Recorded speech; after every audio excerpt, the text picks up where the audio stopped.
Sementara itu penanganan kasus kebakaran gudang LPG CV Bintang Bagus Perkasa di Jalan Kargo Taman 1 Denpasar Utara dikebut penyidik Satreskrim Polresta Denpasar. Dalam waktu dekat akan ditetapkan tersangkanya.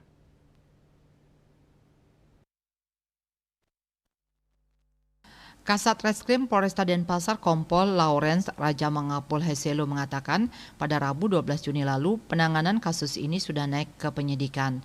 Dalam waktu dekat dilakukan penetapan tersangka. Di samping itu lanjut mantan Kasat Reskrim Polres Badung ini pihaknya masih menunggu hasil pemeriksaan beberapa ahli termasuk terkait perizinannya. Perizinannya masih didalami karena masing-masing Pemda punya kebijakan masing-masing.